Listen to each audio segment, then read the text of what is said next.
नमस्कार मंडळी. आता नवरात्रीची तयारी चालू झालेली आहे. तर माझ्याकडे दुकानातून काही नवरात्रीचे कपडे आलेले शिवायला. अल्ट्रेशन करायचं होतं. मोठ्या बाईचं होतं ते फॅन्सी ब्लाऊज होता. त्या फॅन्सी ब्लाऊजला फिटिंग करून द्यायचं होतं. हा मापाचा ब्लाऊज होता तो. या मापाचं तिला मी फिटिंग करून येणार होती.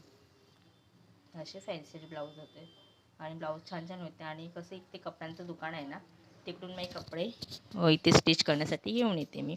तर त्याच्यातलेच हे कपडे आलेले आहेत मला.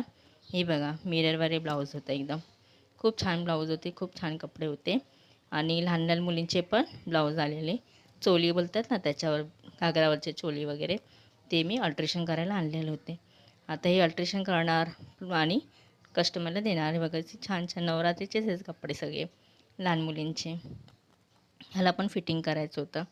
आणि एक आलेलं ते आसन, म्हणजे आपण जे पाटावर टाकतो ना कपडा देवीसाठी, त्याला अशी लेस लावायची होती. ती लेस लावून मी तयार करून दिलेली.